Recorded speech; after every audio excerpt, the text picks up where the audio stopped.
Breakup के कारण, दिल टूट जाने के कारण हमारे अंदर जो जख्म हो जाती है, उन पर थोड़ा मलहम लगाने की कोशिश करेंगे और ज्यादा कोशिश तो यह रहेगी कि वे जख्म दोबारा बने ही नहीं। और यह ब्रेकअप फ्रेंड्स में, लाइफ पार्टनर्स में, किसी भी रिश्ते नाते में हो सकता है। लेकिन जब यह ब्रेकअप हमारी तरफ से होता है तब हमें उतना बुरा नहीं लगता, तब हमें यह नहीं लगता कि हमारा इमोशनली फूल बनाया गया है। लेकिन जब यह ब्रेकअप दूसरे की तरफ से होता है हमारे साथ, तब हम इमोशनली टूट जाते हैं, बिखर जाते हैं। दोस्तों, वैसे तो इस ब्रेकअप की बहुत सी वजह होती है, बहुत से कारण होते हैं, लेकिन जब आप उन सब की तहों में जाओगे, उनकी गहराइयों में जाओगे, तो आप अंडरस्टैंडिंग मिसमैच को ही उनकी मूल वजह पाओगे। तो आज हम उसी मूल वजह पर अपना फोकस रखते हुए चर्चा को जारी रखेंगे। दोस्तों, मैं आपको आगाह कर देना चाहता हूं कि यदि आपका विश्वास लव एट फर्स्ट साइट में है तो आपका दिल आज अवश्य ही टूट जाएगा, क्योंकि मैं वह हकीकत आज आपके सामने रखूंगा जो या तो रिश्तों को और मजबूत बना देती है या उनको बिल्कुल तोड़ देती है। और जैसे ही यह चर्चा पूरी होगी, आपका वह फितूर, वह भ्रम, लव एट फर्स्ट साइट का भ्रम अपने आप ही दूर हो जाएगा।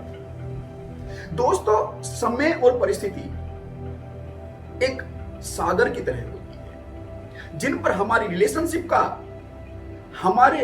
का जहाज एक मार्ग पाता है, और उस मार्ग की दिशा ही हमें यह एहसास कराती है कि हमने एक दूसरे को कितना गहराई से समझा भी है या नहीं, या हमारी रिलेशनशिप एक समझौता मात्र थी। दोस्तों, यह जो नॉर्मल परिस्थितियां होती है, ये हमें एक दूसरे की अहमियत को मापने का, तोलने का उतना मौका नहीं देती जितना कि एबनॉर्मल परिस्थितियां, एबनॉर्मल सिचुएशंस देती है। लेकिन यह नॉर्मल समय, यह नॉर्मल परिस्थितियां होती बहुत ही खास है, उसकी बहुत ही अहमियत होती है, क्योंकि उसी समय में हमारे द्वारा की गई तैयारियां ही यह डिसाइड करती है कि हमारी रिलेशनशिप का फ्यूचर क्या होगा। एबनॉर्मल परिस्थिति तो एक एग्जाम की भांति आती है और उस नॉर्मल समय में हमारे द्वारा की गई तैयारियों का एक रिजल्ट, एक परिणाम दे जाती है। दोस्तों, हम अपनी नॉर्मल परिस्थितियों में, नॉर्मल सिचुएशंस में ज्यादातर फीलिंग्स का, इमोशंस का, भावनाओं का आदान प्रदान करते हैं, समझ कर नहीं। आप तो कहेंगे कि हम तो समझ का ही आदान प्रदान करते हैं, लेकिन यदि वह आदान प्रदान समझ का होता तब तो दोनों के नजरियों में एक बैलेंसिंग बन गई होती, तब तो धोखे का कोई सवाल ही नहीं था, एक दूसरे को ज्यादा एम्पावर कर चुके होते। दोस्तों, वास्तव में वह आदान प्रदान समझ का नहीं था, वह आदान प्रदान था समझौते का। हम बाय डिफॉल्ट मानकर चलते हैं कि दूसरा हमें समझ लेगा। हाँ, वह अवश्य ही हमें समझता है, लेकिन अपने नजरिए से, हमारे नजरिए से नहीं। और समझ, दोस्तों, समझ केवल विचारों का आदान प्रदान नहीं है, वह नजरियों का आदान प्रदान है। यदि हम अपनी नॉर्मल परिस्थितियों में, नॉर्मल समय में एक दूसरे के नजरिए को सही से समझने का, सही से समझाने का सार्थक कार्य कर सके, तो हमारे नजरियों में एक बैलेंसिंग बन जाएगी, जिससे हमारा जीवन सही रूप से गति पालेगा।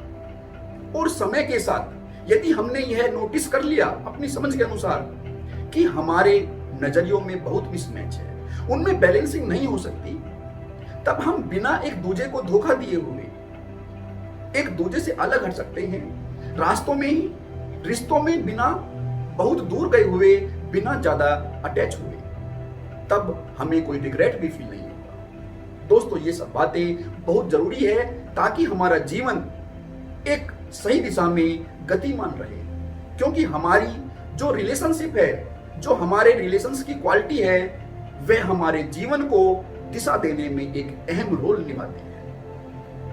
दोस्तों, लेकिन यदि आप धोखा खा चुके, तब संयम आपका सबसे बड़ा मित्र है। आपको समय का इंतजार करना होगा। समय बहुत बलवान होता है।